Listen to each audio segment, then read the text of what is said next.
I must break you.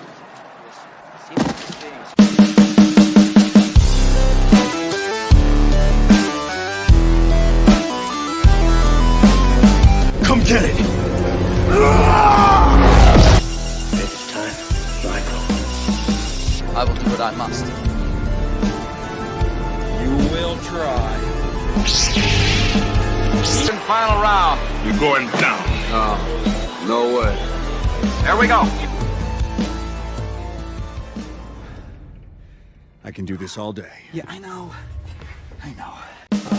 Ladies and gentlemen, this is the main event of the evening.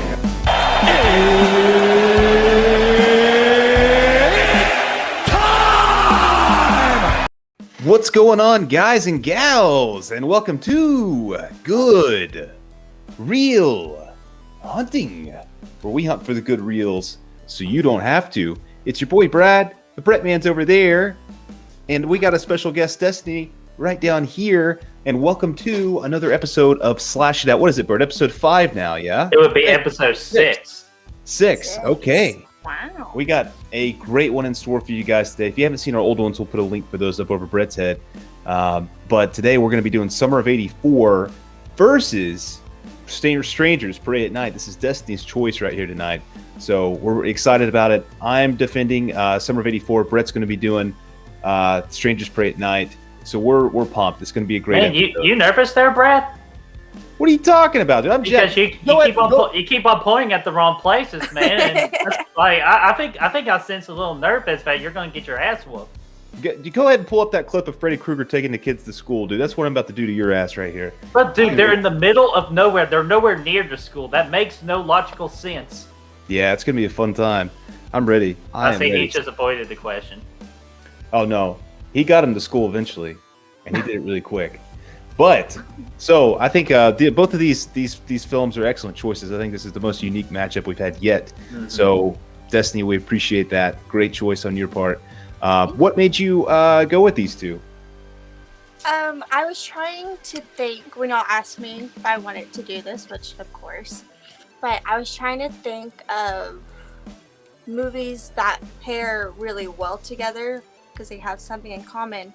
And then someone had, I can't remember who it was, but someone's like, Strangers Pray at Night and Summer of 84, like that would be a fun, like, watch party, like, back to back. And I was like, That's it right there. Like, that's the Slash It Out idea, because they're both modern, but they take inspiration from the 80s. So I thought it'd be fun to put those together, because that's their common thing.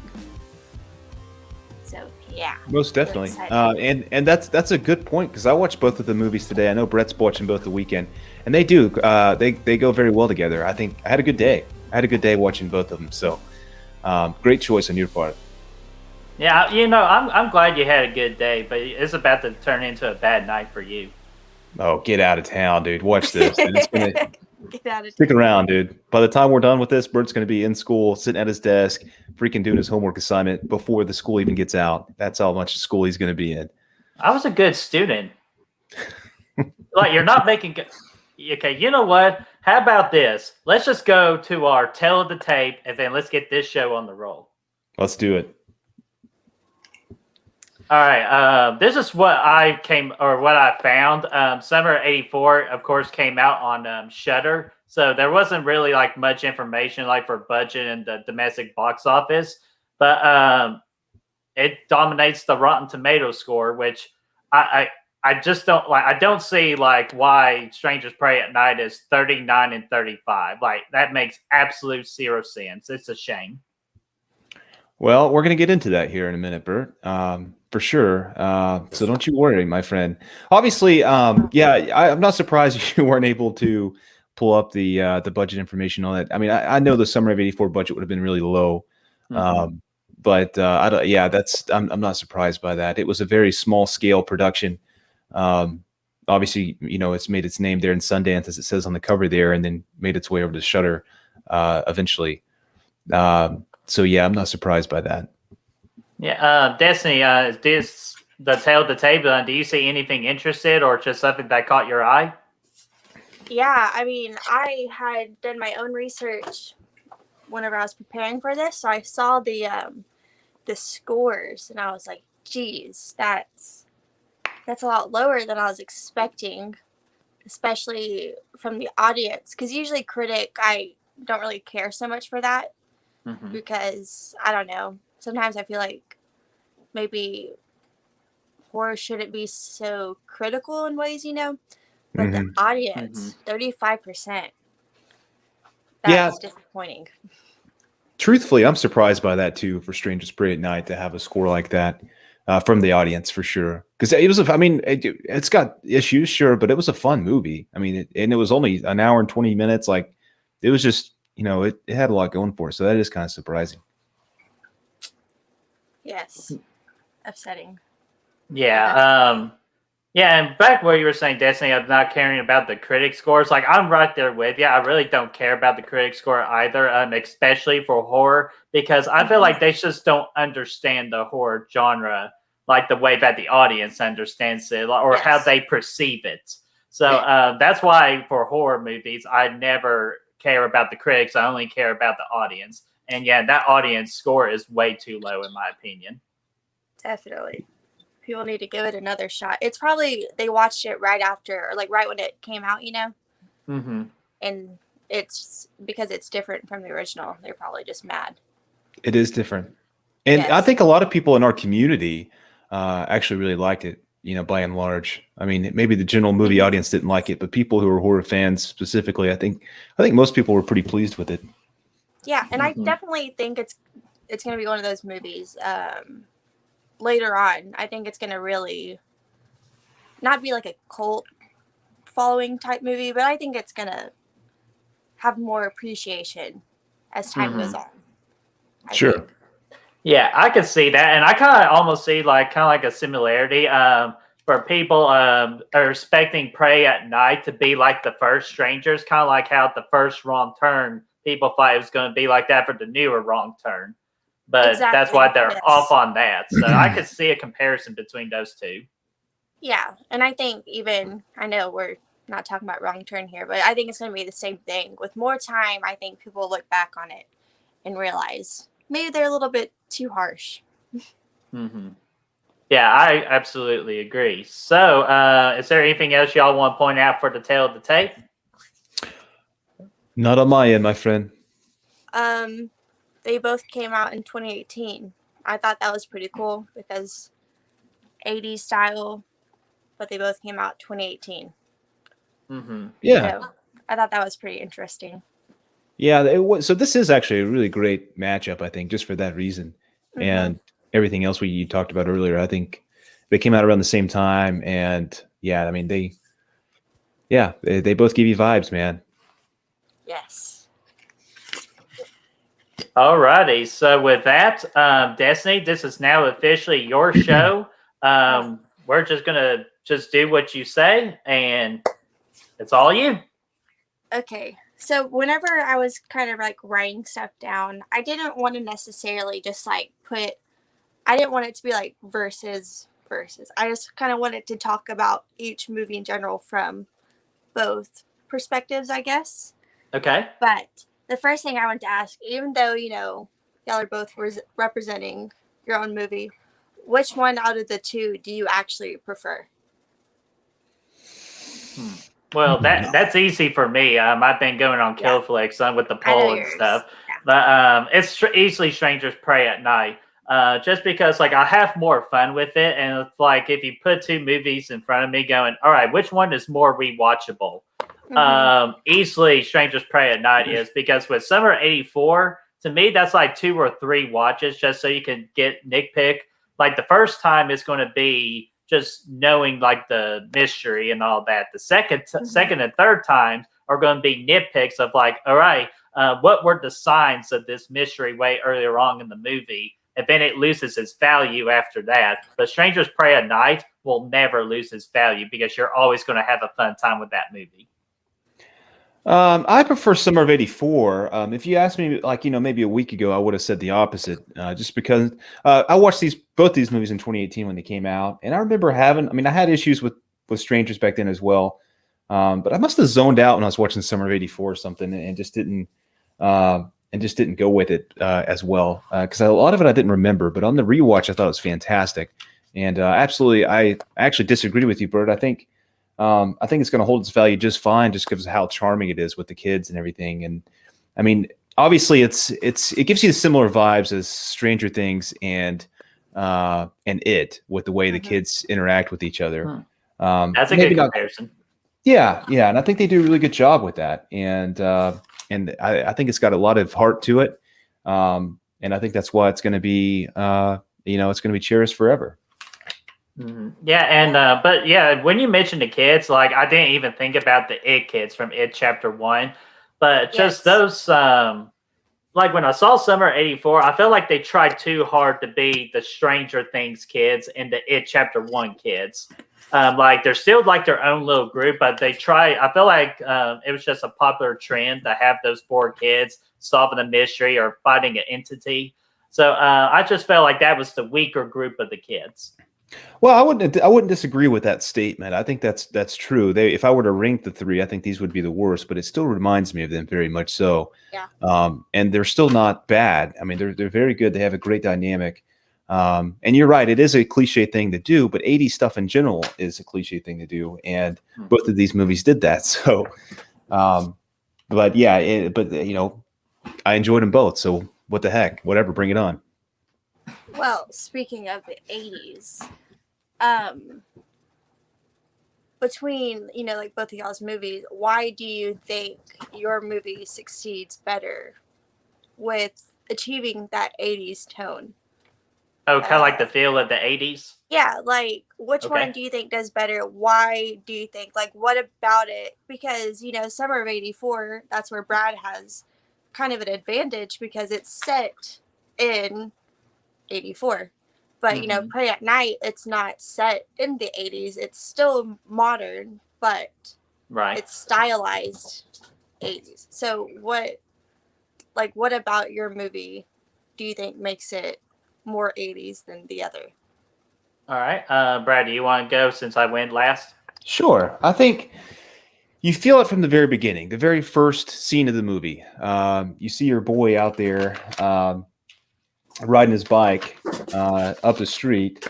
Davey.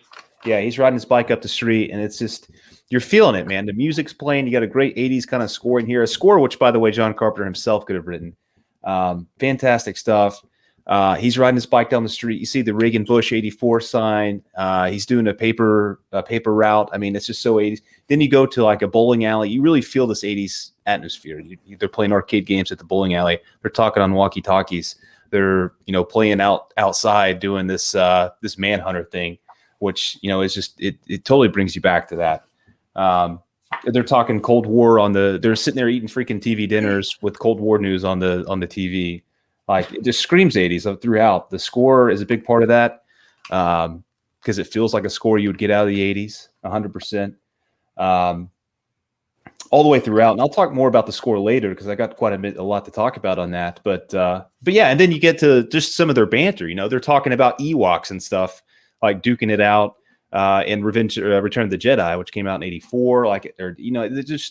They really did a lot to bring you into the 80s in this flick. Okay. Stranger's Prayer at Night, that's going to be hard to defend because it's set like 10 years after the first The Strangers came out. That's something that I kind of did research on. I'm like, oh, okay, well, I thought this was set in the 80s, which that kind of helps with my argument a little bit. That just like the music they use, that's the main thing they try to like get inspiration to make you feel like it's the 80s with kind of like we got Total Eclipse of the Heart. We got one of Destiny's all-time favorite songs of Making Love Out of Nothing at All, which I feel like the usage of that, which I guess we'll talk about that later, like just the usage of that song in particular. And they also have Live It Up, Kids in America, Cambodia, like just all that has like just that feel that you're right in the 80s, like in the arcade, in the park, just, having a jolly good time. And then the little market store that we see at the beginning that to me kind of felt a little bit 80s too. with some of the merchandises they have, and just getting the old classic key to go to your trailer versus like having like getting a bad comparison because I'm thinking of a hotel, but like but for trailers, to me that's like an 80s thing for me, and just something we don't see a lot of horror is that setting in trailers. So with that, mainly just the music is the big inspiration that puts you in the setting of like an 80s, even though it's not. Yeah. Also, I think what helps Pray at Night feel more 80s is definitely the pool scene, because of the colors. You have the palm trees in the background, so it adds a lot of that colorfulness, which I think that's all throughout Summer of '84. And that's why I love both, because there's a great usage of bright colors, and that's what, like, to me is 80s. It's like fun, colorful, bright, neon. So I love seeing that in both. I think they both do a great job, especially 84, because it's set in 84. You have all the politics going on kind of in the background. You have the language that they use. Even though it's a more recent film, they say some things that you don't really say now, but back in the 80s it was different. And then, like you're saying, they are talking about like what's going on in pop culture in Summer of '84. They're talking about Gremlins, and then you have I haven't seen that one yet. So I think they both do a great job. If I may add, I think Summer of '84, it feels like a movie. Not only does it feel like a movie set in 1984, it feels like a movie that could have been made in 1984. With the way the music plays out, I mean, it feels like you're watching Fright Night or something. The way these kids are marveling over the girl next door, and just freaking, and the way that they're introduced, and the music that plays, and the score that plays. It's all. I mean, it all feels like something you would be watching at that time. Whereas Pray at Night, just seems like an 80s fan likes to play some 80s tunes when he's killing people. You know what I mean? Like he just likes to crank it up to 11 and add a little bit of oomph to his kills. Which he does. He does. Definitely does. All right.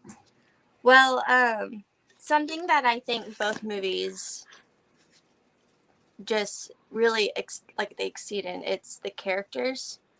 I think both movies have great characters. So I want y'all to just kind of run through some of the characters in the movies. I know Summer of '84 has a good amount of characters. You spend a lot of time with a lot of different people, families. You kind of get to see like what's going on in their home lives.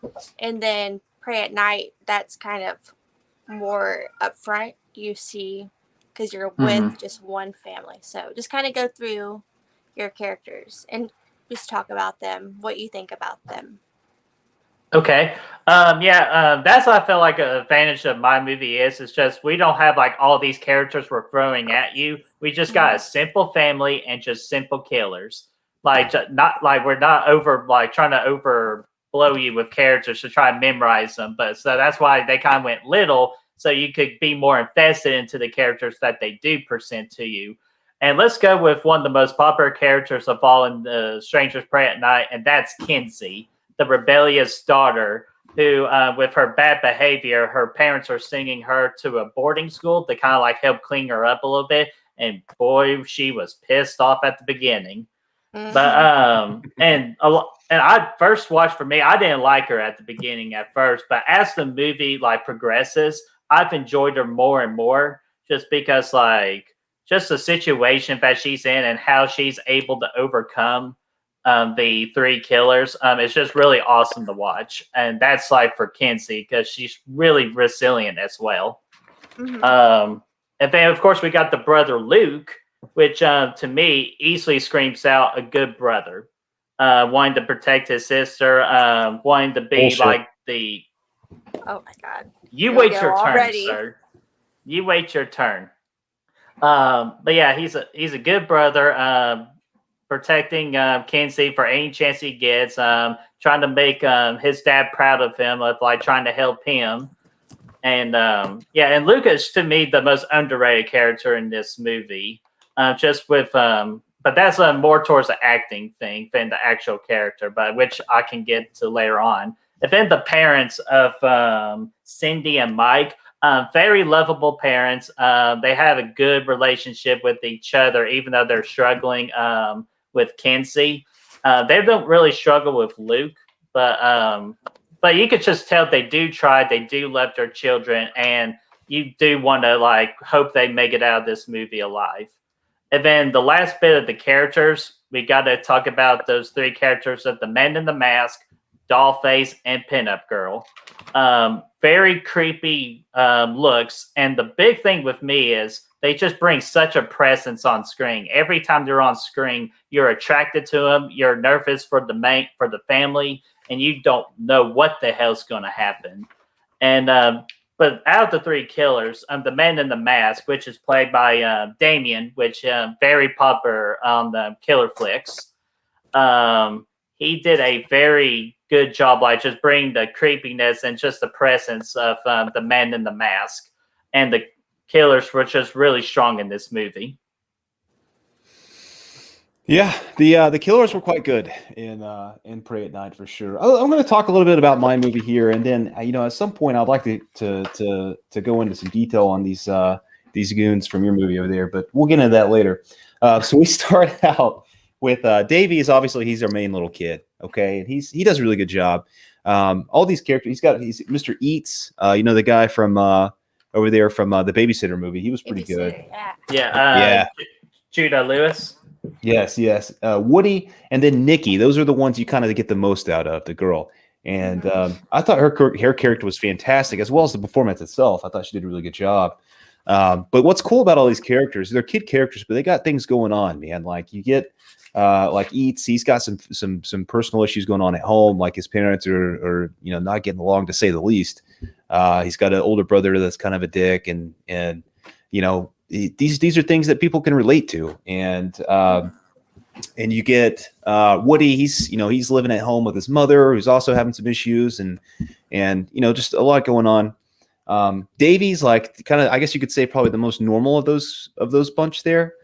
He's the one that's got the tree house, and he's living pretty well at home with his parents and everything. But he's the one that's like figuring everything out about Mackie and stuff, about what's going on with this next door neighbor. And then he tells his parents about it, and they're like, "Oh, you're a freaking idiot. Go over there and apologize." Like these are all things we can all relate to as kids. And I think that's great. I think that's good for story building, and I think that's good for building characters up that you care about. And then once Nikki's introduced, I think that's another little nice element there as well. So I really like him. I thought Mackie himself was a good character too. He did a pretty good job of, you thought you were leaning towards he's guilty, but he gave you little sparks of, maybe not here and there. And I think he did a pretty good job from the first time you meet him, especially the ending of really setting up a good character. So I'm a fan of him as well. I think they all have a good dynamic with each other. They have good chemistry, and I think it goes really well.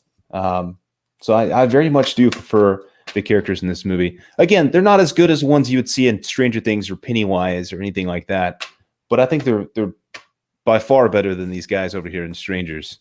And okay, and why? Well, because they're all right. Here we go. Yeah, here we go. I got a whole list right here. So just gonna sit back and watch. Okay, so here we go. I liked Kinsey. I liked Kinsey. She was pretty good. She started off like, okay, I don't know how I feel. By the end of the movie, I was a big fan of her. She was probably my favorite of the bunch. Luke was an idiot. From the dude gets a gun, right? And he goes over there and he freaking busts in on freaking one of these girls, literally stabbing his sister, trying to freaking murder her. And he's like, "Oh no, I'm not gonna shoot you." But later he'll freaking stab her, of course, no problems. So I had a huge problem with that one. That one took me out. I mean, dead to rights. You can end this thing right now. He's literally killing your sister, and you're like, "No, you're good. You're good to go. Let's just get out of here." That one killed me. He goes, he sets the gun down. He loses that. The gun's pretty much worthless. It never came to fruition how valuable that could have been. I didn't like the way they worked with the mom either, Cindy. She was built up at the beginning to be the strong kind of decision maker of the family, right? Like Mike's always like, oh, I don't know if we should send her to the boarding school. She's like, oh, it doesn't matter what she wants. This is what's best for her, all that. She's a strong character, right? You're like, okay, she's the one making the decisions here. But whenever the freaking girl breaks into the trailer and they go to the bathroom and she's helping Kinsey up through the thing, and you got freaking John and Jack Torrance over here breaking down the door. She just freaking stares up at the ceiling. She's like, oh, no, I'm not going to fight this one out. I'm just going to go ahead and accept death. And she's just looking up there. And she comes in there just nice and easy and just pets her on the back a little bit, stabs her in the back. Never once turns it around to face her to A, try to fight her off, B, try to get more time for Kinsey to get out of there. A little bit of a distraction, right? I didn't buy that at the time because I thought she was a stronger character. I thought she was built up to be a bit of a fighter, I guess you could say. So I just didn't like the way they did her character there. Mike, I thought was okay. The only thing I had a problem with him was his death scene. I didn't have a problem with him sacrificing himself for Luke, but I didn't like the way he just kind of oh no, don't do this. I would like to see him really try to man up over this killer guy in his last moments, because he knew he was dying. Like he's not going to get himself out of this. So I got a whole list of just horrible decisions they made in general. And those are the biggest ones. The thing with the mom getting freaking stabbed in the back, and the thing with freaking the brother not protecting his sister, those things really took me out of the movie at the time, just because I thought they were horrible decisions. But I'm sure more will come up. I got more things to say, but I feel like I'm rambling here. Yeah, rambling nonsense. What in the hell? Or what the hell did you watch? I watched the movie where exactly what I just told you about. Okay, I know it's hard for you because of what you do, but let's put me in the situation of Luke and the mother and the dad and all that. You're telling me if you saw somebody murdering your sister, you wouldn't shoot them when they were right in front of you? Well, I think it's a lot harder to just kill someone. Yeah, he didn't have any problem later in the movie. He didn't have any problem later in the movie when he was duking it out. He fucking did it, right? He did. Yeah, he did. He didn't do it to save his sister, though. Choice. He didn't do it to save his sister. He could have ran off when he was, instead of stabbing the girl. But he did save his sister, but he just was so kind-hearted, and he just can I really pull the trigger and take somebody's life? I've already stopped her from killing my sister. I don't need to kill her. We just need to get the hell out of here. Then why didn't he run at the pool earlier? Why didn't he run down at the pool earlier? He didn't have any problem stabbing her then. It's just inconsistency in the character, the way the character was written. That's different because he knew he had to kill her. Because he could have ran. He could have ran. He could have done the same thing he did the first time. He could have ran. I don't have any problem with the decision to not shoot the girl, but later he completely neglects that. That's an inconsistency in the way the character was written, and that's the problem I have with it. Later, pinup girl comes charging at him. Okay, he knocks her in the face, yeah. And then he goes to take off the mask. He goes to mess with her, to kind of see what's going on. And she wakes up. She's back. So at that point, yeah, I don't think he had a choice. Kill her. He was already on top of her. Why didn't he run away after he knocked her out? Instead of sitting because he couldn't leave his sister there, because that he was trying to get help, and then he knew that he's got to go back to the sister later. So there was no help to get. There was no help to get. He's already tried the phone. He needed to get back to his sister instead of taking mask off. It's funny because you don't like that part, but for me, that's Luke's arc right there. That's when he is completely. He doesn't give a fuck anymore. The part when he's saying, I killed one of yours, how's that feel? And he's screaming at the man in the mask. He is finally taking that step he wanted the dad to take, that manly step. He's taking it. And he's... Yeah, again, to make his dad proud. Yeah. I like that part of the movie. I love that. That's my favorite part of the movie, and that's for that reason. But he totally failed to protect his sister earlier in the movie, and he's the reason why this thing kept going. He could have ended things back then. She's alive. The mom should have turned around and fought her as well. She was built up to be a strong character, and she just totally gave up on life and her daughter. Well, I could explain that one too, because she was just more concerned with Oh, Not to mention that the two had him outnumbered at that point too.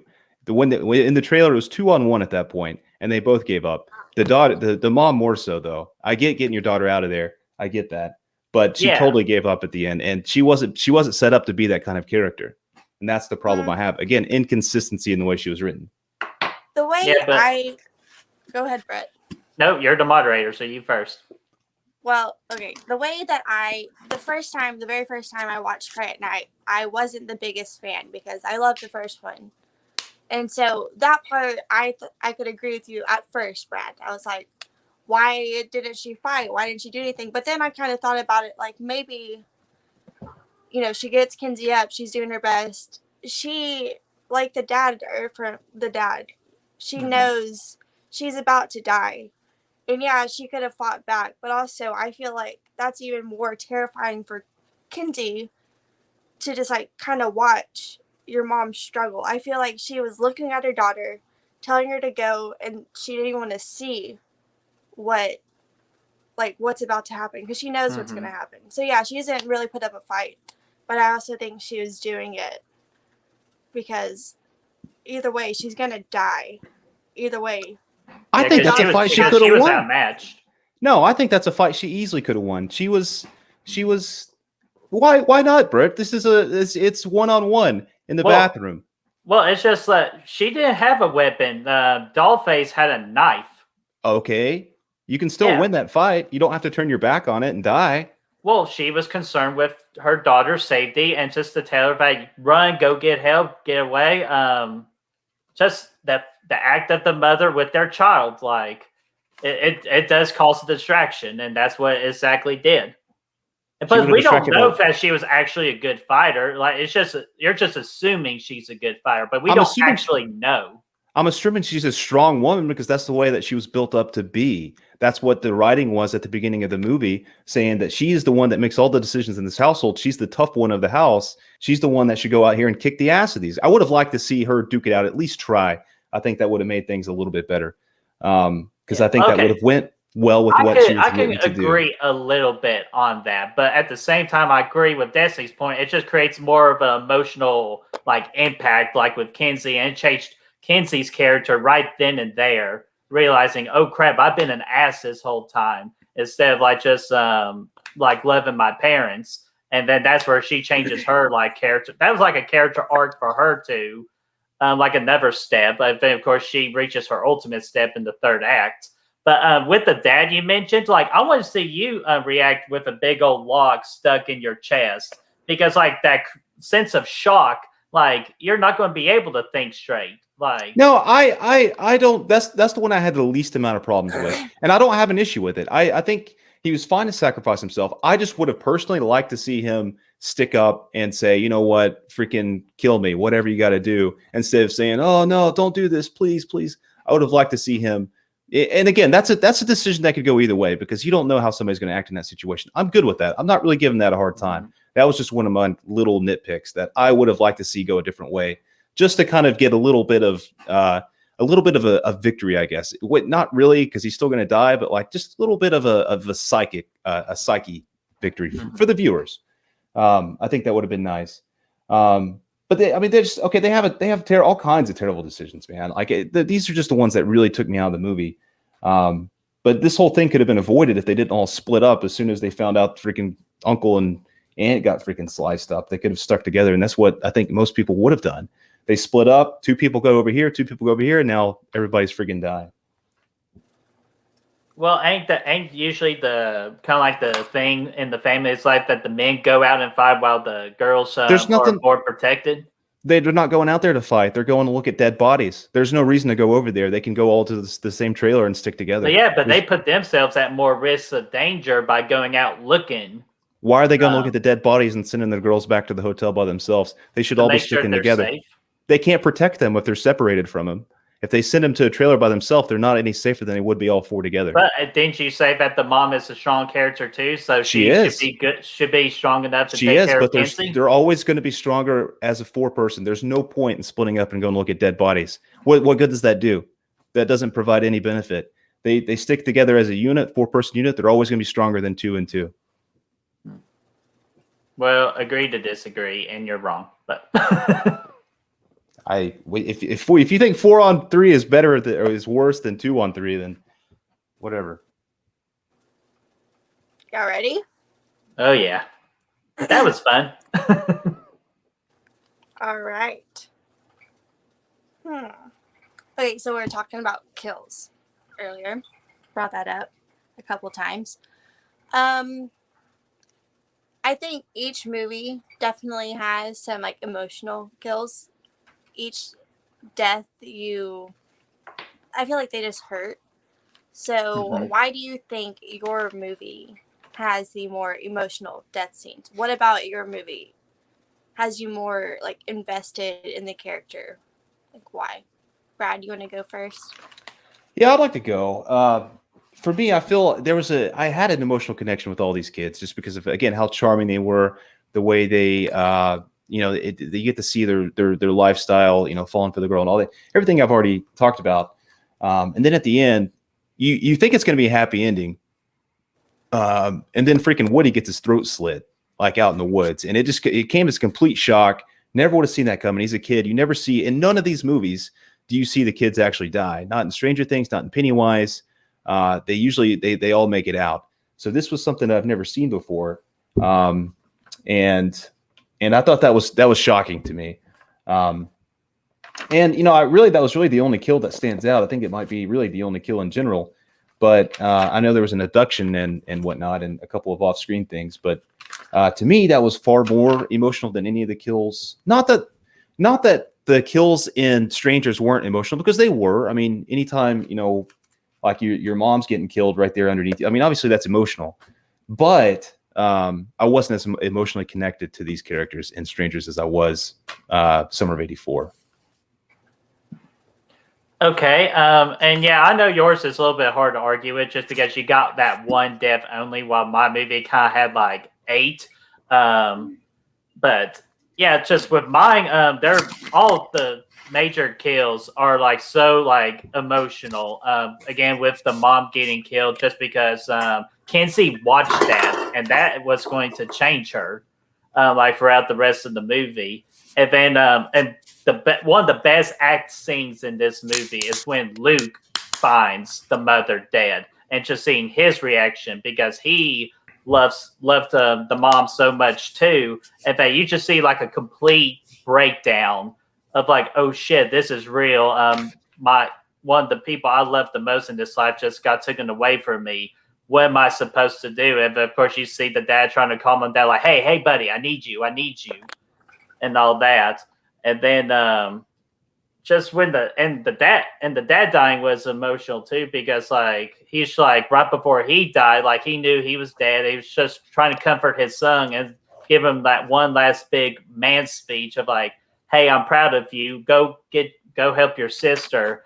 And that was those were like the 2 bombshells of like emotion right there. But easily the mother's was the most emotional one, because they had like a bigger impact on the 2 children for the rest of this movie.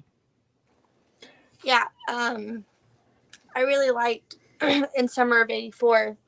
I didn't know that who died, but I had seen someone say the ending was really dark, and I remember watching it. I remember looking at my phone, because I was watching on my phone.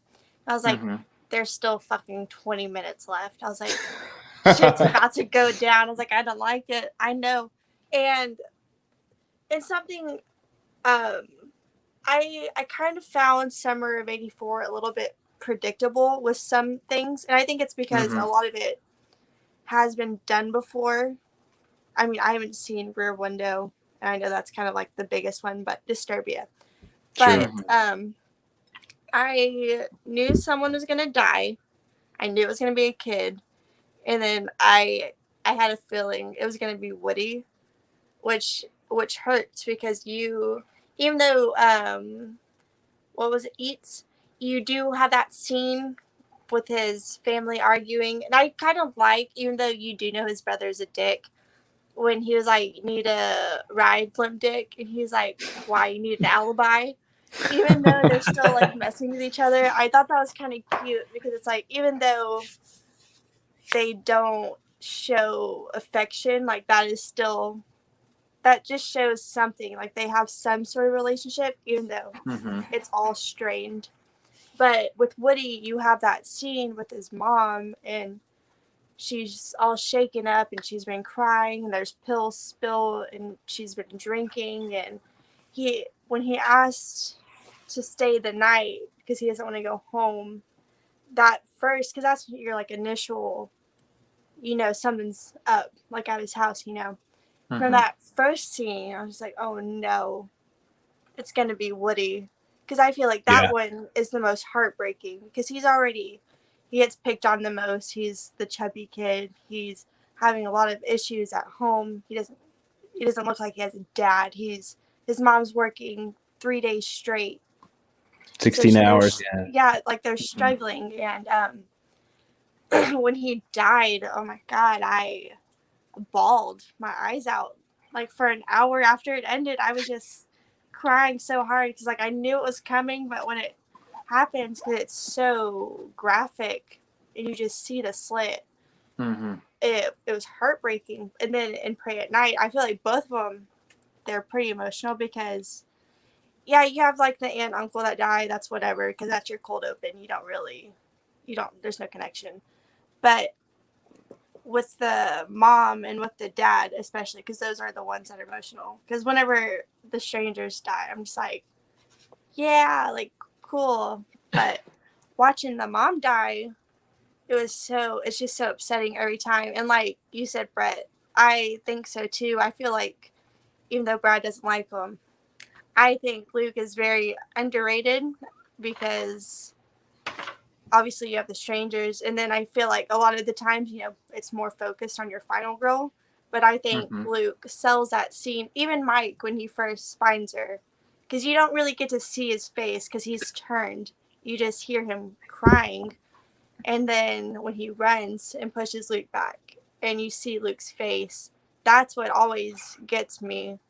And it makes me cry every time. And then with the dad, because I lost my dad, and it's sad to see him talking to his son and saying like, I'm proud of you, because he knows he's going to die. And then I find all the scenes effective because they're all just scary in its own way. For me personally, and we'll get more into this, I didn't find Mackie super scary. I think there's more, I'm like physically scary, like intimidating. But I think that's the point. He's supposed to be more normal, But with the strangers, I find them more intimidating. It's probably because you also don't know who it is. But yeah, long story short, I guess they all have great kills, and I think they're both effective in what they do. Yeah, and I didn't expect Woody's death at all. I thought both of the kids were going to make it. So when Woody died, I'm like, and the funny part about that, I was just sitting there going, do you know what would make this movie fucked up? If one of the kids died, and as soon as I said that, shit, I went. It's so, yeah, because he's like trying to get away, and he's coming up on him. You're like, fuck. Yeah, because you don't kill kids. Yeah, it doesn't happen. And you said it best. I mean, the stuff you see earlier with his mom, you see how much of a good kid this is, and how gentle he is, and how loving he is, and how caring he is, and just to kind of see that, which I didn't really think about that connection there until you mentioned it. So, but yeah, that adds a little bit extra to that scene for sure. Yeah. Poor Woody. He's already going through it enough. And yeah, he is gentle. He's the most respectful. He's the sweetest one out of all of them, And when he like puts the blanket on his mom, I thought that was such an endearing moment because he's the one that's taking care of her, and he's the one that's making sure she's okay when that's not his job. And I'm not afraid to admit this. I'm a mama's boy, so that I related to Woody the most out of the entire movie, and I felt that connection. My mom is excellent. Like, she wasn't as bad as like the one in the movie that was portrayed, but like I could still like the attachment of how much he cared about his mother. I'm like, damn, I care about my mother that much. So when he died, I admit that was an emotional gut punch for me. Yes. It was. And just to go back over to what you were saying there on the stranger side of things, going back to what I said earlier, I take nothing away from the performances from Luke's character or any of them for that matter. The problems I had with how they were written, but that's beside the point. Going back to the emotional connection things, I don't know why this is, because they tried more in Strangers Pray at Night to build a little bit of a emotional connection with these guys than they did in the first one. Like they gave you some drama at the beginning to kind of attach to, but for some reason I felt more when Liv Tyler's husband or boyfriend, I guess, whatever they were, got killed in the first one than I did when any of these characters got killed in the second one. I really don't know why. I can't give you an articulable reason why, because they didn't do anything to set those guys up. But maybe it's just the way they had chemistry together. I don't know. But I felt more impact from that when they were tied up on the chairs and they're stabbing him than I did from any of these other characters here in the second one. Again, I can't tell you why. It must have been a chemistry thing. And me and Brett kind of talk about this, and I'm sure it'll come up again. But what I think, which I don't think it necessarily hurts the movie, I think it definitely enhances it. I think it is maybe the music plays a part of that, because when you have these characters dying, you have Live It Up playing. That's such a fun song. Yeah. You want to dance to it. You have Cambodia playing while you have the dad being stabbed by a fucking I don't know what they're called, little screwdriver looking things. Or I thought it was a nice pick. It's called an owl. Oh, okay. Like OUL. It's like a fucking. It does look like an ice pick because it's so thin. But I think when you have like songs like that playing, maybe it lightens it. Yeah, and that's why I think it's so much, because I think Pray at Night is such a fun movie, but I still cry every time because of the deaths. But I think it's also more of like just me with my personal connections to like losing a parent. So I think maybe that's why it hits me so much. But I do think the music definitely, it lightens it. It doesn't make it so serious and intense. In the first one, they're sitting there tied up, and that's it, and he gets stabbed. And I do think that one's really upsetting too, because you have her sitting there saying like, I love you, and it's just like, you're about to die. I think that's what's so scary really about the father's death in Pray at Night, is because he's sitting there.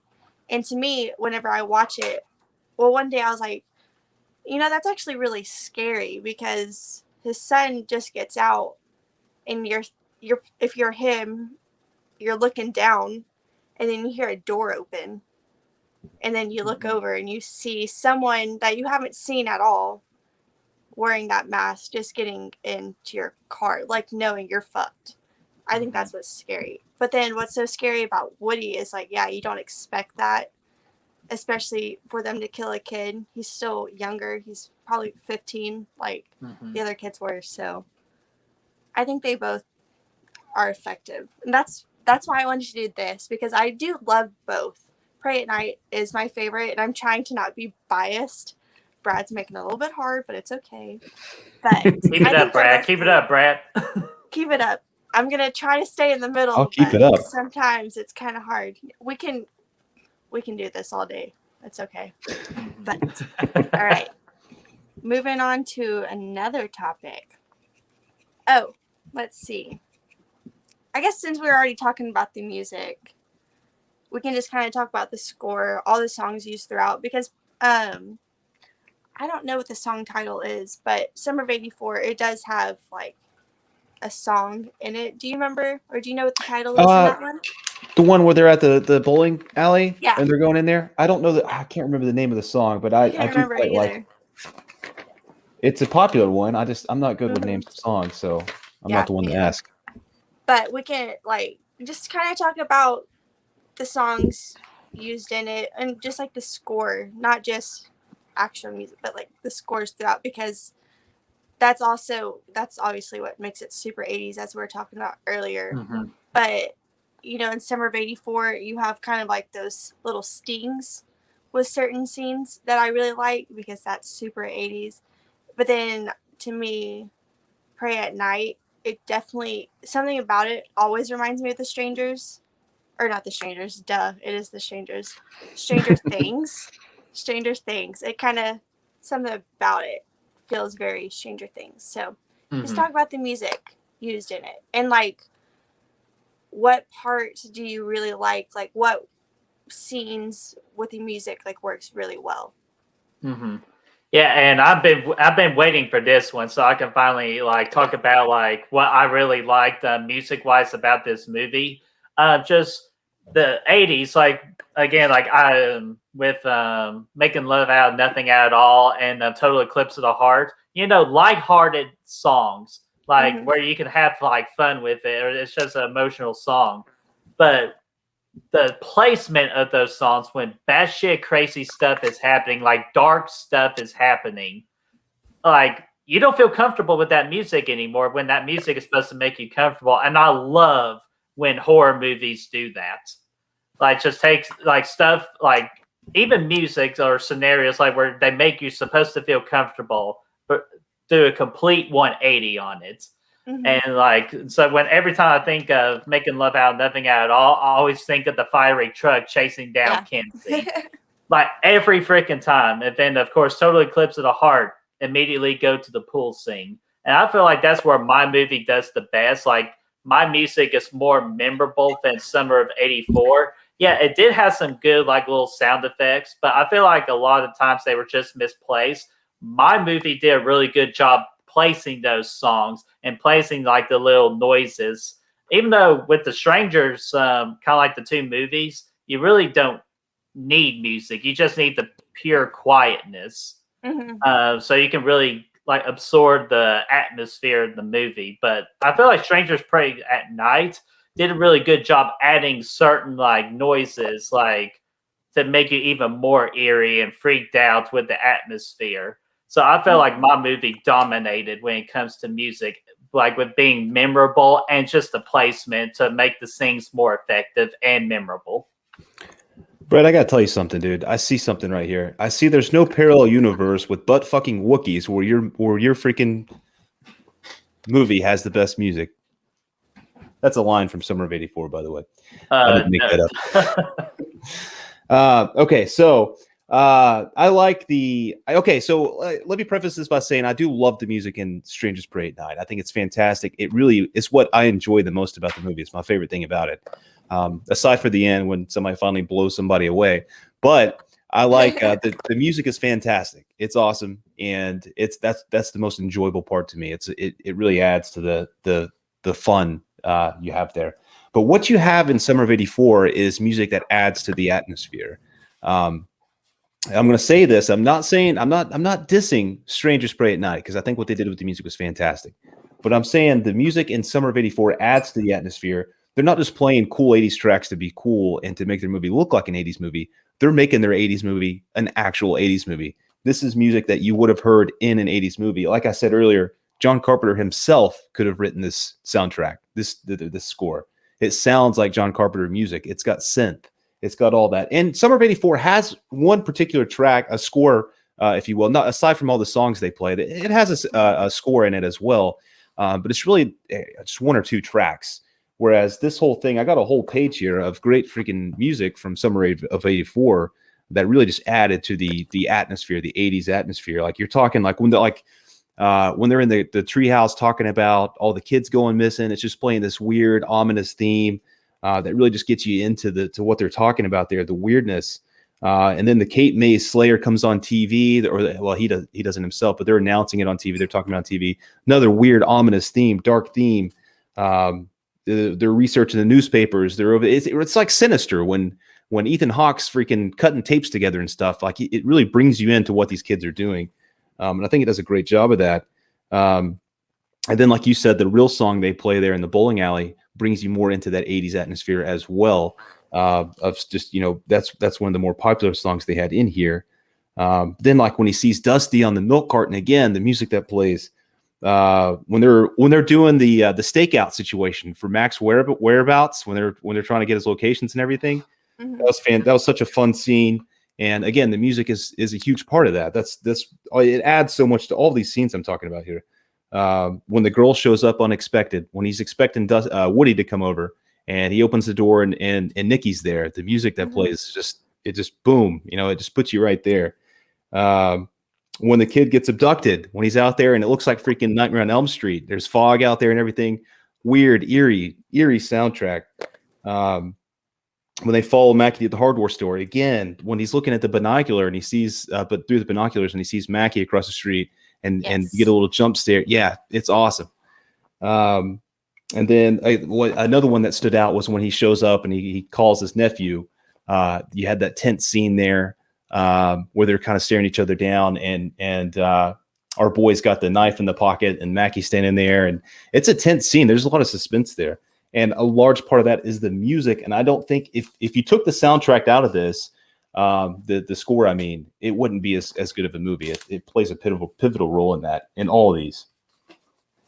Yeah, and I'll steal a quote from the J Man because he says this a lot on his channel. Just the score and the soundtrack is the literal heartbeat of the movie. Like if it's not there, it's going to ruin the movie. So I did like the score. I did like the score and the soundtrack from Summer of '84. But just the problem I really have with it being like full '80s, you think they play more '80s music versus just relying on like sound effects for like certain scenes. And I feel like that's where Strangers Pray at Night does a lot better with, is actually playing popular songs from the '80s. Well, that's why I like more about Summer of '84, because it doesn't do that. In the '80s, when you go back and watch an '80s movie, it's not loaded with hit after hit after hit after hit like freaking Suicide Squad. It's loaded with actual score that somebody has put the work in to create, like John Carpenter, and that's what they did a fantastic job with this. Not that again, the music they put in Strangers is fantastic. It makes it a lovely thing to watch. It makes me have a great time with it. But I think these things right here is what really makes it feel like an '80s movie. It's the heartbeat of that. Mm-hmm. Yeah, and I can see that from both sides. That's why I love Pray at Night soundtrack. It's my favorite like horror movie soundtrack, and it's because it has all these awesome songs in it.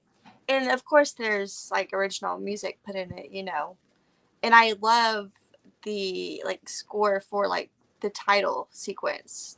It's like the boom, boom, boom, boom. Yeah, because they remind me of the Fog, John Carpenter's The Fog opening. Yeah, I could see that.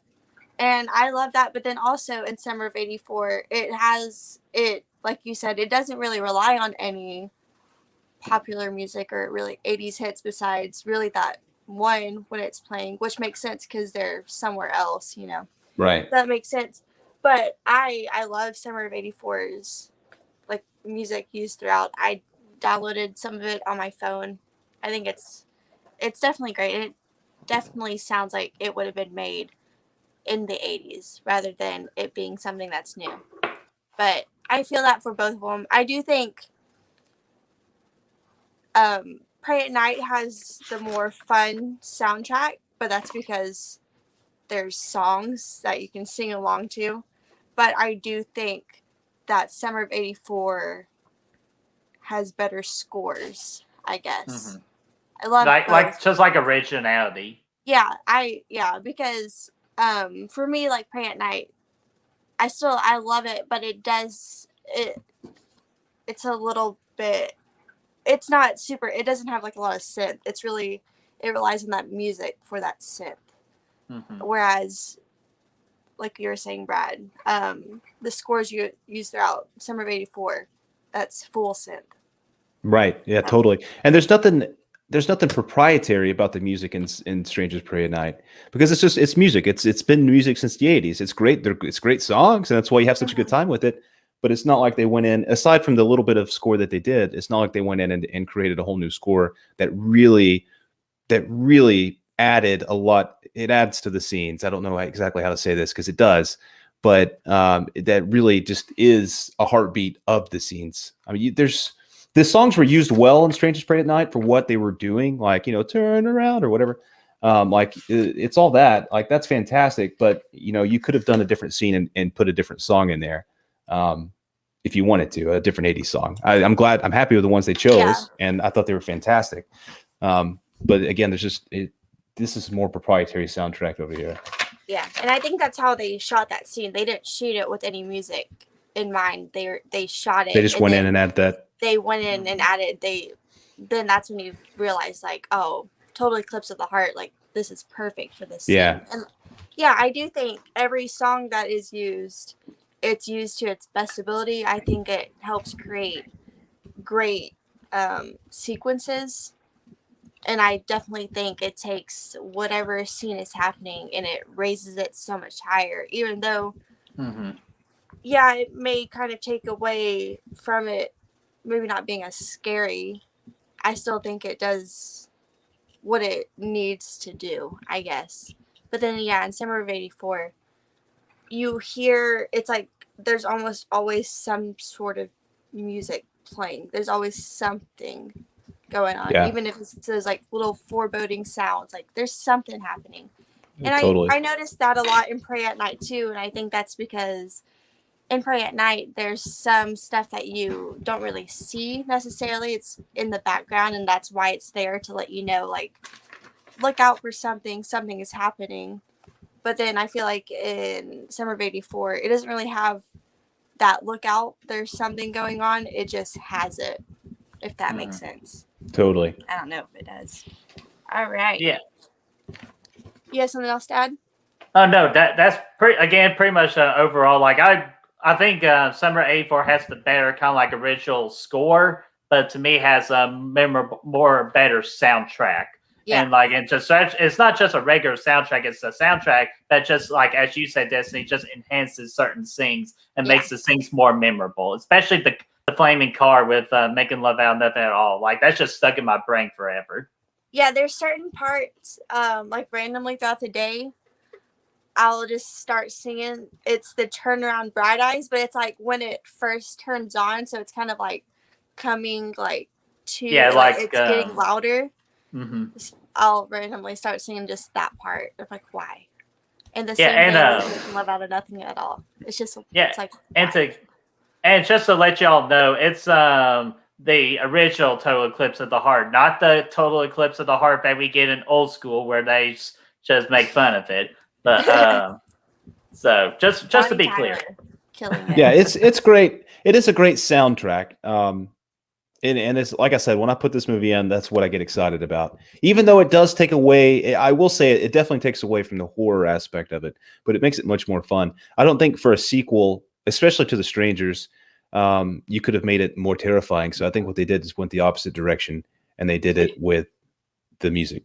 See, I could disagree a little bit with that because the main focus of horror is to turn to things that we enjoy and make us feel comfortable and just do a complete 180 on it. And it definitely does that with the popular songs of Total Eclipse of the Heart, where it's supposed to be comforting, and it just turns it dark with just things that they used it with. It does that, but at the end of the day, it doesn't seem near as scary to me as Liv Tyler and her boy in the first one. And that's just a comparison to the first one, which they're not really the same movie. But I found that movie to be much more like when Liv Tyler's getting stalked in the house and the dude walks up from behind. There's no 80s music playing. That's far more terrifying to me than anything in this movie. But again, this one's more fun. They went a different direction, and I'm glad they did. Me too. Yeah, because like you said, the first Strangers, I find it way like more scary. I think Pray at Night is unsettling. I think they both are, but the first one is definitely scarier, and I think it's because it's more 70s. It's more about atmosphere. It has songs played throughout, but it's creepy ass songs. That fucking, I think it's called like Sprout and the Bean or something. I have it on my phone, but it's the one that's like constantly playing. And then you have it when it's like playing on the fucking just like loop because it's like skipping, you know? Oh yeah. That was good. Yeah, and I love that both movies use music, like actual songs, and I feel like both do great with The Strangers, like for what they're trying to do. So totally. I love that, in your first one you still have music, but it's more like scary. It's not fun at all. So I think they both work well. Okay, what's next? Okay, so I want to talk about the setting for both y'all's movies. Not so much like the time period, whatever. Like more of where it's at. You have Summer of '84, that's suburbia, and then you have Pray at Night, which is set at a trailer park. So, just talk about that and why do you find yours more effective than the other? Like, what about your settings stands apart from other movies? Brett, you want to go first? Sure, I'll go first. They were at Gatlin Lake, the trailer park, just for that area, and just they do such an excellent job, like with the lighting, like making it dark and eerie, and just easily like this is not like we're not going to hang around this trailer park area. Like nope. Especially when Dollface like knocks at the door and they open it and they covered her face with pure darkness. Just because like it's so unsettling because okay, something's up with this chick, like because they're not showing her face, like, and darkness resembles evil, and they do such a great job just controlling all of the lighting, especially when it comes to Dollface, and in the trailer park is such a unique setting too. I don't see a lot of movies, horror movies, use the trailer park setting, and this is very realistic, like of what the three killers do. I can easily see like them like attacking trailer parks, just because like to me they're the most vulnerable to an attack with like security and breaking in and all that. So it's just the atmosphere of like the realisms of that. And then of course the fog too, which again they're close to a lake, which is realistic too as well. So then that's what I like about the atmosphere. It's just how realistic it is. And I just think it's great. It really helps the movie too with its setting. Yeah, I like so in the summer of '84, I like the small town feel that it kind of gives you. Even though it's at the bay, like it's up there off the Pacific coast and whatnot, which is kind of cool. It's a different setting than you see a lot of. I don't know if I've seen anything up there in it was Oregon, right? Up in Oregon. It was kind of cool. So I thought that was neat. I talking about the fog, I really like the one scene where the kid gets abducted in summer of '84. Just kind of coming off the coast, because it does really give me Nightmare on Elm Street vibes with the alley and stuff. But that's not really a setting thing. I will have to probably give this category over to Strangers just because I like the setting of the trailer park quite a bit. I think that's something unique and it's more proprietary. Mine is just a small town. You could have put it anywhere in the country, or the world for that matter. But I think the trailer park is something that you don't see a lot of, and just the seclusion and the isolation and the claustrophobic feels you get from that, I think is fantastic. And I have to give credit where credit is due. I think it has me beat there. Yeah, I think I love both because I don't think Summer of '84, I don't think, obviously like the suburban neighborhood, it's not very unique, but what's still scary about that is like that's super realistic. Sure. People live like that, and people, like he says in the movie, like every serial killer has a neighbor. Right. And I think that's true, and that's what to me is so scary about that, even though I don't think it's super unique, but that's I don't want to say it's more plausible, but also like how many times you're going to be at a trailer park that's in its off season, like this is like you live here and you're here all the time, and you have, like Nikki was saying, it's like my dad, like they go bowling or something, like they're friends and everyone's friends with them, and that's what's so scary. And I love whenever I'm really into true crime. That's another reason I really enjoy Summer of '84, because I love true crime, and I like that you're seeing that side of it, like him just trying to figure it out, because I'm into that. But it's always so interesting to hear once a serial killer is caught, and it's for their neighbors. That's something I always wonder about. Like, did their neighbors ever expect anything? And no one does in Summer of '84. Everyone's like, no, like, you're crazy. The fucking dad makes him go apologize and tell him that Yeah, and I love that because yeah, you don't know who to trust, and they say like that's what curtains are for, and exactly, you don't know what's going on behind closed curtains, and I think that's a great ongoing thing in that movie is you have no idea what's going on. This may look like a normal house on the outside, but on the inside, it's a lot darker than you think. And then Pray at Night, yeah, I can't name it really another movie that has a trailer park Exactly. setting. I think Yeah. that's a great idea. I've never been to a trailer park that looks like that. They don't really look like those where I live. It's more of like I've been trailer, to a few. trailer, yeah, trailer. But This I is a love that luxury because trailer park. this is like a vacation. Right. This is my summer. Yeah, we don't have those kind of trailer parks. But I love that because what's so great about the First Strangers is it's like Brad was saying, it's isolated and they're alone. But I love this because you would think this is something that a lot of people obviously stay at, they rent at. There's a convenience store. It just reminds me of somewhere like they go to go camping. It's just like a little vacation home just to get Totally. away, you know. But it's so isolated, and the trailer park is big. You have like a lot of trailers to work with. You have a lot of land to work with. There's a lot to cover, and that's what I find so scary about that is you don't know where they're going to be. There's so much land. They could be at any one of these houses. There's like also like RVs out there. It's not just trailers. There's a lot of fog. And I love that scene in Summer of 84, the abduction scene. I watched it again earlier. It was only for my second time. And I didn't even remember that scene. But watching, I was like, wow, this is excellent. Yeah, It's super creepy. The fog looks great. The fog looks great in Pray at Night. I love anytime there's some sort of misty like looking fog late at night.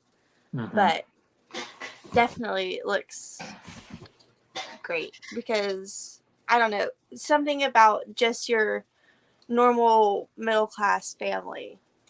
And I think that also plays in with 84 more like politically. It's the corruption of, you know, like your Reagan era. But I thought that was pretty cool. That's something I kind of also kind of go back to Pray at Night just with the characters real quick. I feel like Luke is like a perfect example of like your all-American Reagan. You know what I mean? Like that, just that pure, kind-hearted, sweet. And I feel like you have a couple of characters like that in not Pray at Night, Summer of 84.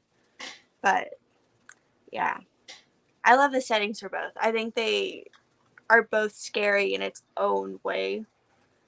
I just think Summer of 84 feels more realistic. Yeah. But Pray at Night, I haven't seen that. So It feels more unique. yeah, so much more unique. I love that because like trailers are not strongly built. It's not like a house. And that's why that scene whenever Dolphy starts breaking down the door, I love that scene because like it's not that hard. I can fucking punch through a door if I really wanted to, and I find that super believable because like it's not pure wood; those things are hollow. You punch through and you're going through, and I love that because they can just destroy the house. And the scene, like obviously, if you drive into a house with any vehicle, you're gonna fuck up that house. But with the trailer, it's completely destroyed because it doesn't take really that much.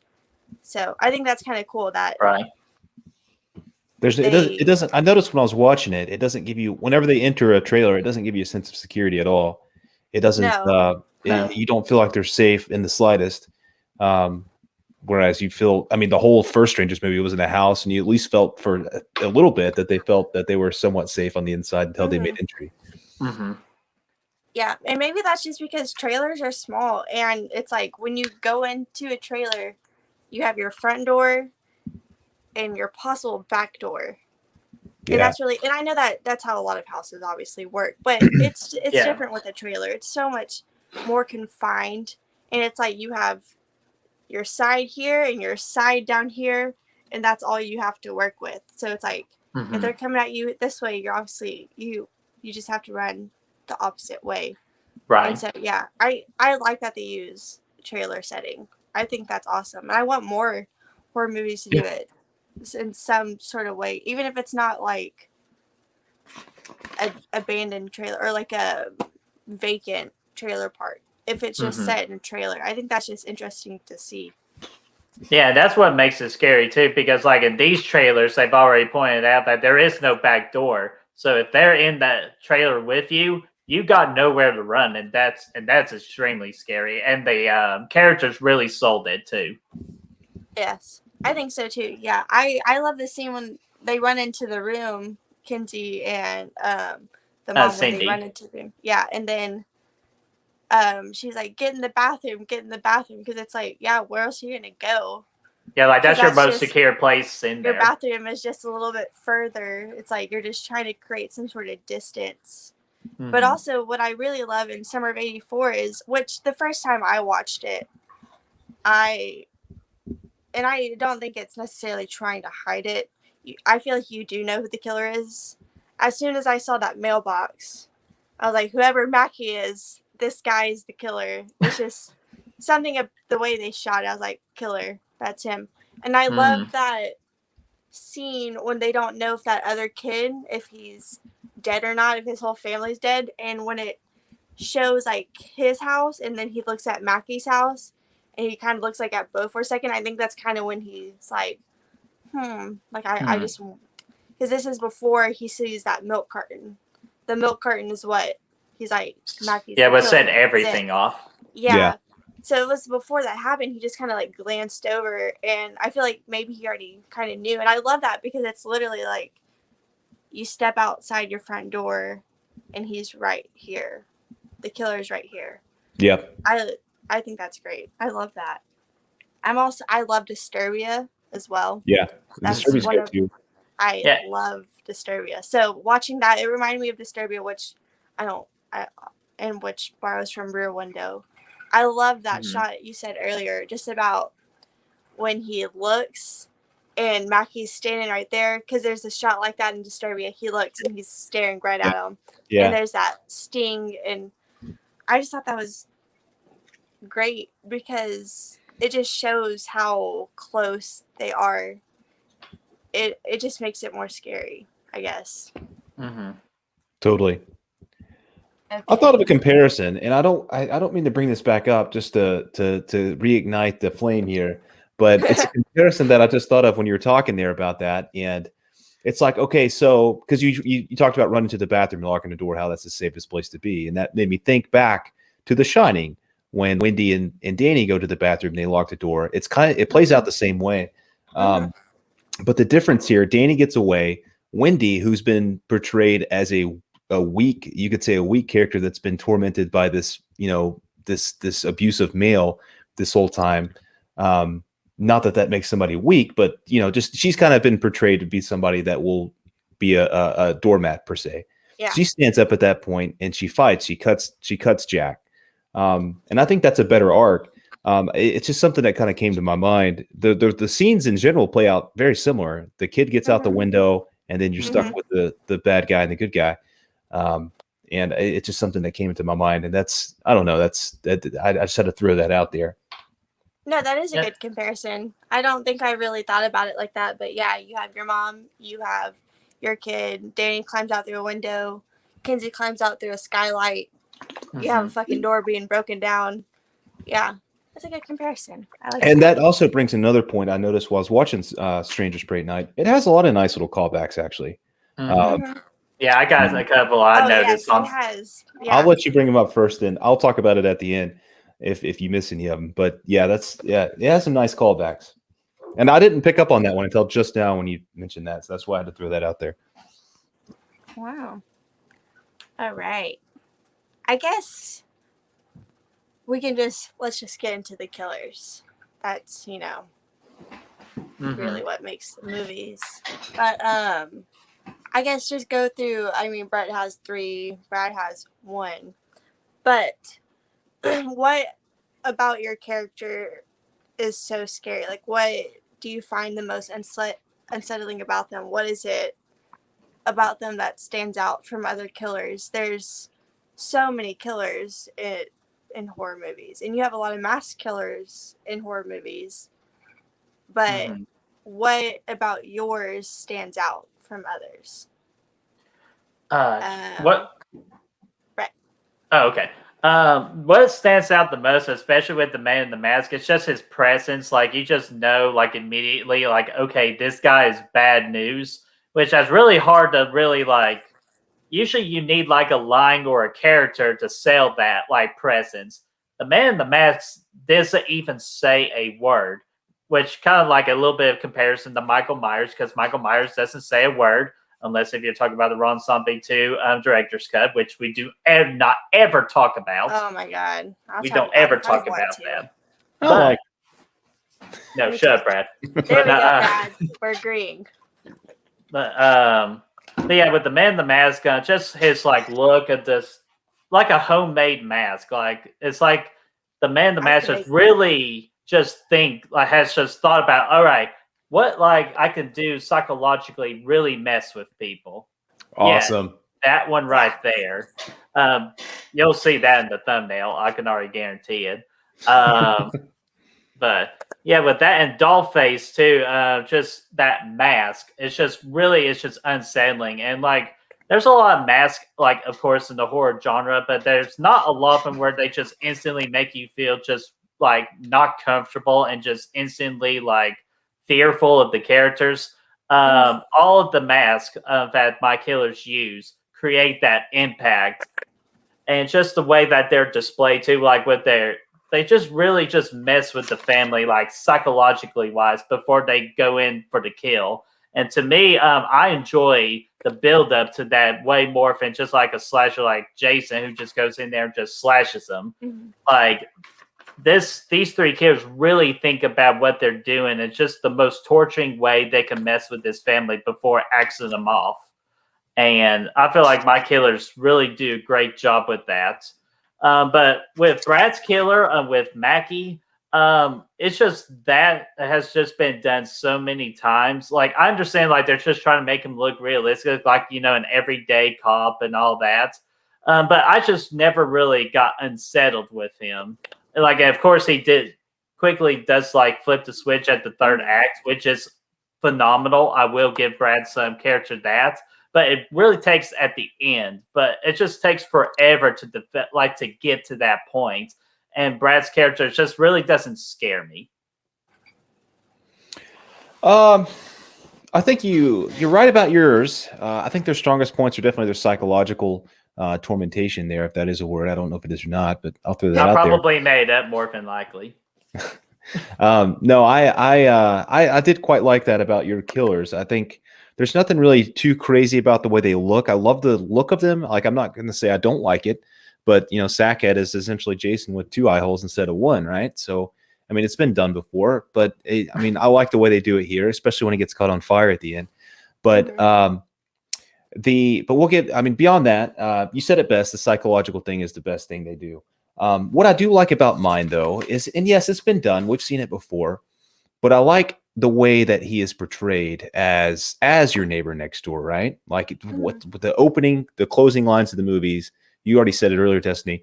Every serial killer has neighbors, or whatever it says. There's something like that. They got a next door neighbor. So that's the way you kind of build him up at the beginning.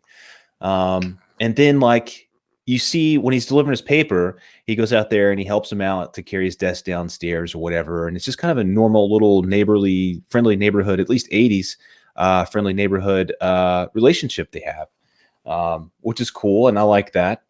And the fact that he's a police officer, somebody that, you know, you would think that would not murder you and kidnap a bunch of kids and put them in the basement.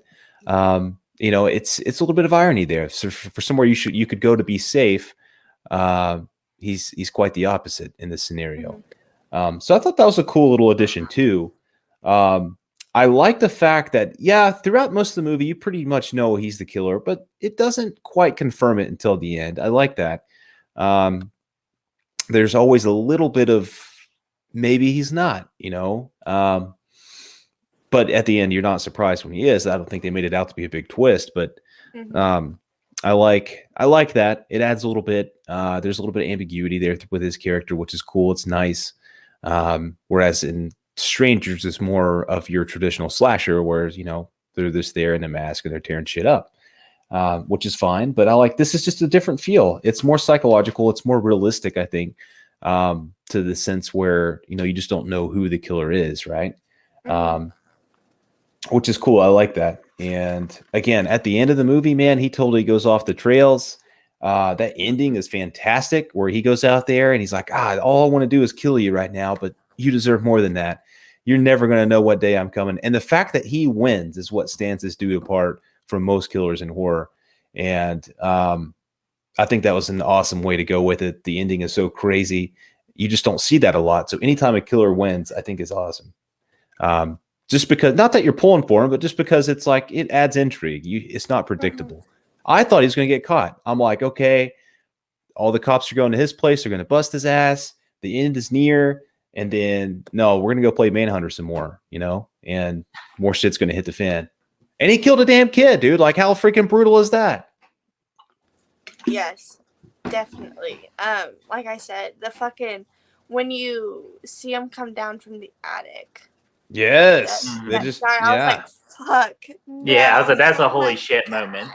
Yeah, that's because even though you do know his name is Mackie, well, that's his last name, but whatever. He's a cop, and he lives right here. But that's all you really know. You don't know anything else about him. You don't know necessarily like who he is, what he's about, what he did before. You just kind of know him as him. And then in the Strangers, you don't know anything about them. And I like that there's mystery for both. I think there's more mystery for Prey at Night, but that's just because you don't see two of their faces and you don't know anything about them. But like Brett was saying, I don't find Mackie physically intimidating. I think he just looks kind of goofy. But I also do think like that was the point. He's just your everyday guy. He's just a neighbor.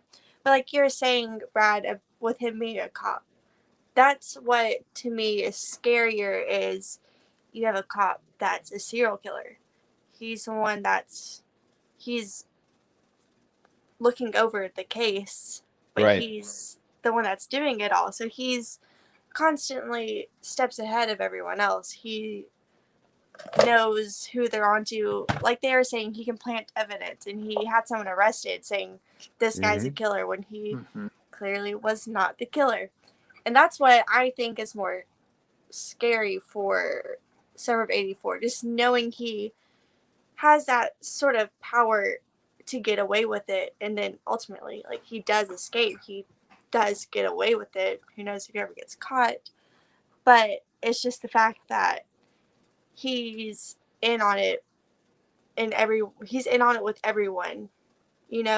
Everyone's trying to work together to figure out who the killer is. He's right here. He can be steering them in wrong directions, just doing whatever he really wants to do. And I think that's scary because that could happen. And I've watched a lot of Criminal Minds. Okay. I've seen episodes like that, and those are like my favorite because I'm just like, damn, that's crazy. So that's something I really liked about that. And like, I think, what was it? Edmund Kemper? Is that who it was? Yeah. Yeah. Okay. I'm terrible with names. I love true crime. Can't remember names. But I love that because, yeah, he wasn't a cop, but he was friends with all the cops, and he's talking with them and kind of, what do they know? Where are they at in the case? And he's the one that's killing them. And again, it's like when they find out, they're like, there's no way it's him. No, that can't be him. Just like in Summer of '84. And I love that because that just shows how manipulative like this person is. Like, sure, they can just do whatever they want and get away with it. So I love that. But then, go ahead. Oh, you can finish up. I'm sorry. Oh, no, just Prey at Night. You don't know who any of them are. I think they're obviously more intimidating. I think that just has a lot to do with the mask.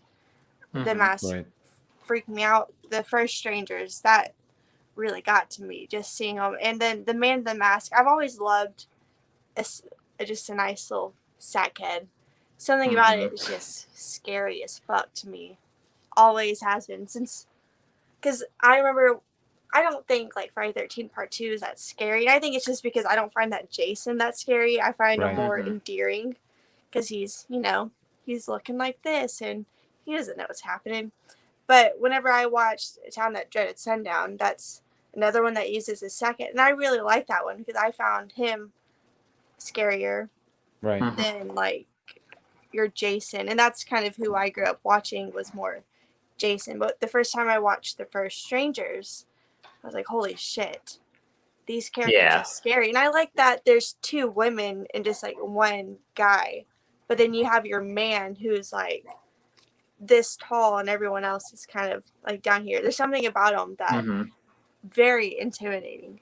Every time I watch it, even Dollface. I think Dollface is scarier in Prey at Night. And I think it's because you see them, you don't really see Man in the Mask running, but you see Dollface, like, she has a little pep in her step. She's walking fast. And I think that's also something kind of cool to see. The first one, they're not running at all. They're not walking fast. It's just slow. So I like this one because to me that's more intimidating than walking slow. I know walking slow, like that's kind of the thing. That's like the trope. But to see them have something in their step, to me that's scarier. Like I would much rather run away from someone walking slow than someone who's gonna gain on me pretty fast. Yeah, just like with the original Strangers, like the reason they walk slow, just because it was like a slow, kind of like a slow movie, like a slow psychological build. While Strangers Prey at Night, they move faster, just because this one is a little bit more up tempo. Yeah. And so but again, still very effective. Definitely. Dang. Yeah, I like the way that the fact that this is your cop neighbor next door, it plays into a couple things where it adds a little bit to it. One, when the kids have this evidence, pretty damning evidence, and he brings it to his parents, like, no, dude, that's not the case. Go apologize. That's one of those things that kind of adds into your psyche a little bit about the killer himself. Not that it makes the killer himself more terrifying, but the idea of your neighbor being a killer, you know it, nobody believing you of importance. And the fact that there's nothing you can do about it but go over there and clean his freaking yard out. And I think that adds a little bit more to the story. And then I also like the fact that he's a cop, whenever they get pulled over by the other cop and they're freaking out, like that's a suspenseful little moment there. You don't know what's going to happen. Like, and then, it's revealed that's another dude and, everything's smooth at that point. But I thought that added a cool little moment at that point as well. Yeah, I love that because that's something I'm always kind of scared about, is like something happening and no one believing me. Right. Yes. I think that's why like I love The Invisible Man, because he just feels so hopeless too. Yeah, exactly. It's like, what are you supposed to do when no one believes you, but you know? Because he even says, he's like, I know I'm right about this, and that's terrifying, just to not be believed when you know you're telling the truth. Yeah. Right. I love that. That's a great little touch. And that's the same thing in Disturbia. Like, he knows he's right. Yeah. And that's the same. Yeah. I love seeing that. Also, another thing, whenever I was watching Summer of '84 earlier, it kind of reminded me of The Babysitter. Not just because, it has the same kid, but, it has your older, a little bit older, your babysitter. And there's kind of like something going on between them. I love seeing that. That was just a little side note. Yeah, that was good. Yeah. I'm trying to think what else. We kind of went through a lot of them already. Yeah, a lot of great topics. Definitely. You can get AIDS from a trash can. Yeah. You can. Gotta be careful with that. That was another Pennywise quote too, almost.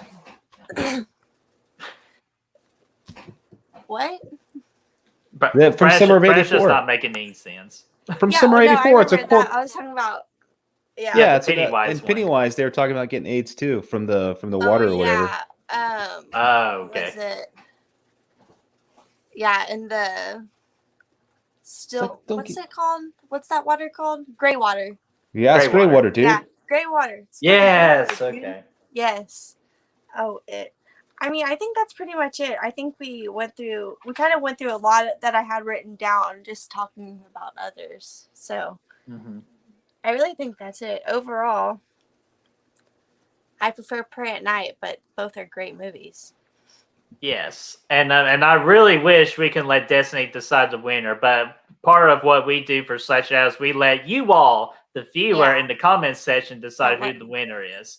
And hopefully that we did enough to persuade you to vote for me. even though Brad brought a strong competition too with Summer '84, because I want to give it a third watch. Like I've already watched it twice already. I really want to give it a third time now, since I'm not really looking at negatives. I could just now focus more on the positives. I feel like I could raise that score. But Strangers Pray at Night, at the end of the day, it's just a more memorable film. You remember more of it. If you put the two movies next together, you're going to choose Pray at Night, because you're just going to have a funner time to it while also being unsettling film. Well, Brett, I tell you, if I walked in, this goes for both of you, as a matter of fact. If I walked into a room and somebody was actively stabbing you and I had a gun in my hand, I'd blow them away. Oh my Just so God. both of you guys know. Both of you guys know, and I hope you guys would do the same for me. But I don't know if you would. I would. I wouldn't after that comment. I would totally blow them away, even for you, Bert. I wouldn't let him stab you. I would take care of it, and I would make sure you get out of there alive. I appreciate you saving Bert's life more than mine, asshole. You know, Brad, if I had to, I would shoot someone for you. There you go. I would do it. Especially if the knife was up and they're literally about to freaking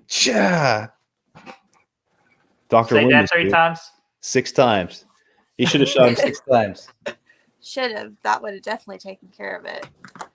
I did freaking love when finally at the end your girl Kinsey blows her away twice, and then she's like, I totally know Kinsey would have blown her away the first time if she had the gun and said, yeah, she even literally said, "Give me the gun, I'll do it." Exactly. I'll shoot her. Yes, exactly, and I loved it. And then she finally did. She blew her away, and then she's sitting there. She's already dead. She double blows her away. Like, she's not literally dead, but she's gonna die. She double blows her away. Chilling line of after that bone chilling line of, "Why are you doing this? Why not?" Which that's scary too. Like, just to not have a reason to do what they do. Yeah, it's very Manson-like. Yeah. It goes into the first one too. That's the same kind of thing. Why are you doing this? Because you were home. Yeah. Because you're home. Yeah. And can we figure out who Tamara is? Well, no, she's not there. She's never there, that bitch. Where's she at? She was always busy. Where's Waldo? Where's Waldo? I don't know. Now I gotta kill you. Yeah, I love both. I think both do an amazing job with what they're setting out to do. And I think they're both memorable. And I already feel like Summer of '84 is very highly regarded. I think Pray at Night will, over time, because I feel like now people love it more than when it just first because came they out. finally differentiate the two movies, like different styles. Yeah, and like Brad was saying earlier, I wouldn't want to see The Strangers to just be like the first one and it be the same. Because what's the point? You can always just watch the first one. I like that you have 2 different styles and it can please whatever fan you are. If you like more like 70s atmospheric, or if you like more 80s slasher. I love that you have your option. And then Summer of '84, because it's not necessarily like a typical slasher. It's just more of like a, I don't know, like a crime. It's sort of a failed attempt at a coming of age. Because they don't quite make it to that age. But not all of them. but it's kind of that same boat as some of the other ones, but it does have a different ending, which makes it stand out, I think. Yes, it very well does. Yeah, the ending is what. Because I watched this, I want to say maybe 9 months ago for the first time. Summer of '84, loved it. Made me bawl my eyes out, like I already said. But whenever I was rewatching it, like the only thing I could really remember was that ending. And that's just because it's so dark. You don't expect it. I only expected it because someone had said it had a dark ending, and I was like, fuck. Obviously, someone's going to die because that's how you make a dark ending. But if I hadn't had known that, I wouldn't have thought, any of them are going to die because that doesn't usually happen. Yeah. And it's still just like awesome. me. Yeah. It's still, like, even to this day, fucking Halloween 2018, I wasn't expecting, the fucking dancing kid to die. But the dancing kid. Yeah. Yeah, he does. You don't expect him to die. And I like when movies take risks like that because it's still a big deal to kill a kid, even now. It's kind of like a no-no. But when it happens, it's like, fuck. And it's just, again, the effectiveness, how they did it was really impactful. Yeah, because it's so quick. It's just like seconds, and then that's it. And it's heartbreaking. It makes me sad. I didn't finish it earlier. I stopped watching because I was like, I don't want to see him die. Because I was like, I know I'm going to cry, and I have to start getting ready.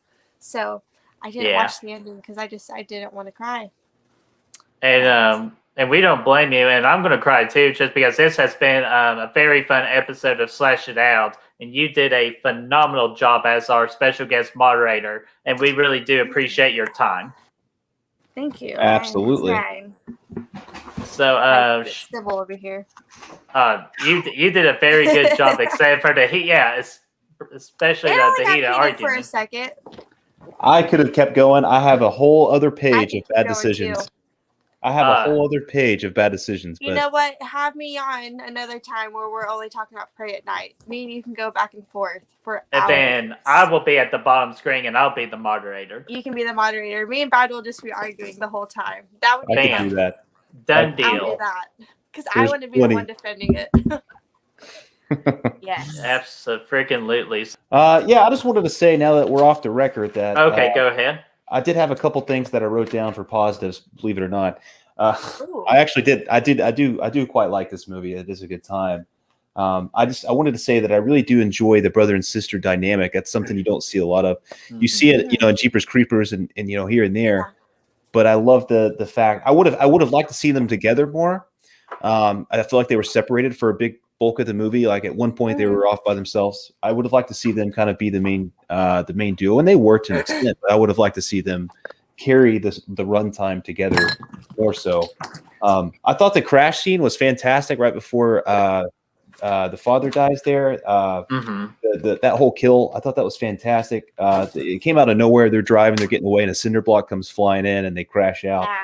I thought that was great. And overall, there was great camera work in the movie, and a great cinematography was fantastic. From the fog to the lighting, from the street lights and everything. It's such isolation and seclusion, and all that kind of goes into that.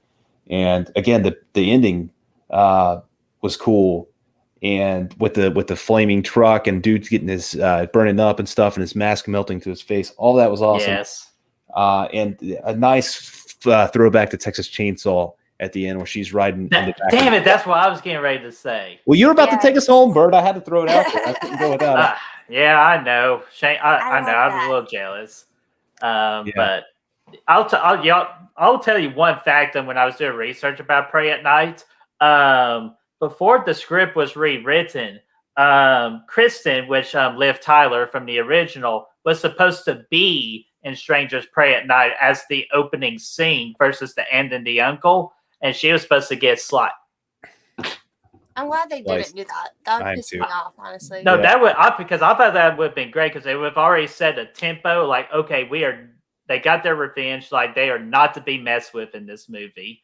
But first, it's like we just get these two people we don't care about. That's like a Halloween 5 type of thing, though. That just kind of like that's true. And you also kind of when you watch the first one, you don't. I mean, she kind of gets that gasp in, but you don't know if she's actually going to make it or not. I like that being up in the air. Me too. That's true. And but yeah, I like. There was another one that you had a little bit of a Scream throwback where she gets in the car and the keys are not the keys. Yes, I was gonna say that. The keys. Yes, the little. I love that part too. That was what I was gonna say. Yeah, I love those little nods. It's great. But Yeah. actually, I remember before Prey at Night came out because I was always a huge fan of the first one, like since I saw it. And I remember there's gonna be another Strangers movie, and I was like, oh my god, another Strangers? Like, no fucking way.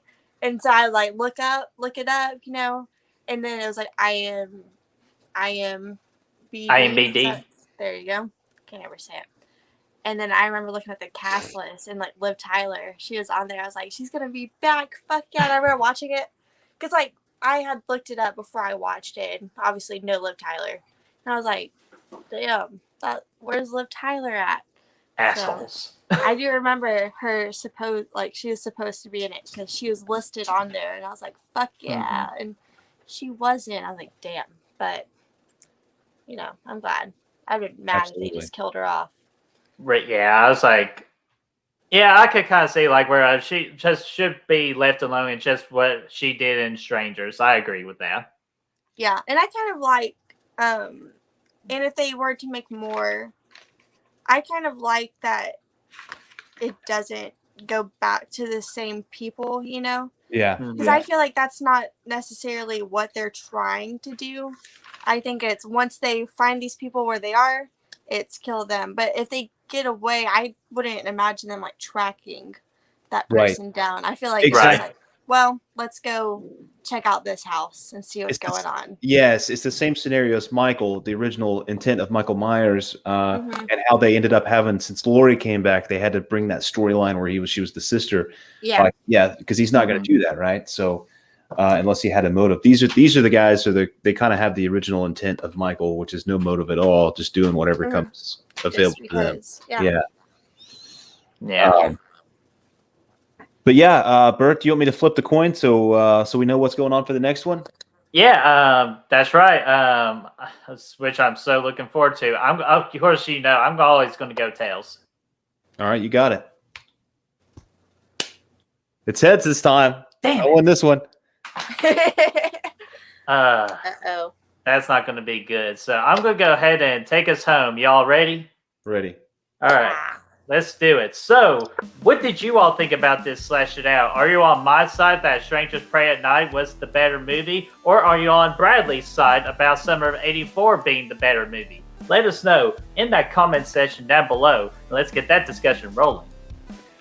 And if you want to help us find the good reels, you can do so by finding us on Facebook, Instagram, Letterboxd, Twitter, Snapchat, Spotify and Apple freaking podcast. Those links are going to be in the description.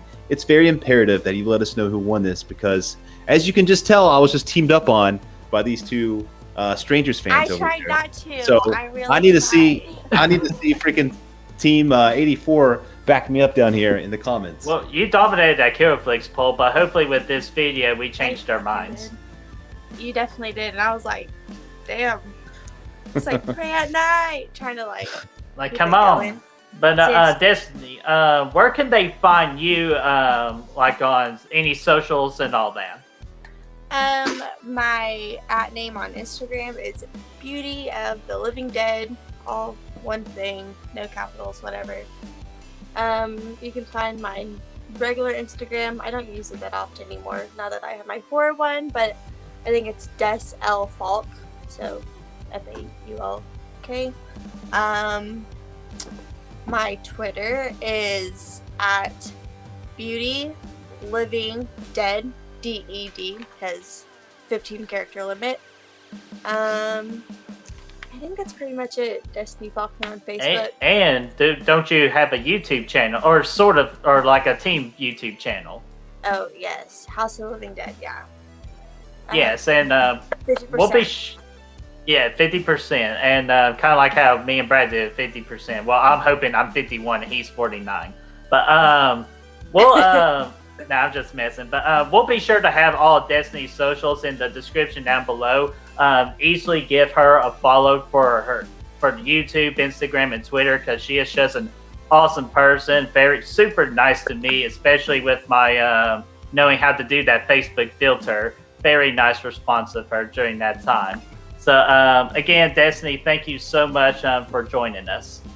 Oh, thank you for having me. Yeah, if y'all want to, go look at my Strangers makeup looks I did. Yeah, Oh, yeah. Yeah, absolutely. And I'll put them in the description. Those links for those pictures too. Phenomenal job on that. Thank you. And what would also be phenomenal is if you be sure to like this video, share and subscribe to our channel. It does help out a lot, especially we're trying to get to 200 so we can get a little dance party. And of course, ring that bell, ding, ding, ding, so you know when the next video is up and running. Oh, yeah. Yeah. And we will see you guys soon. See you guys.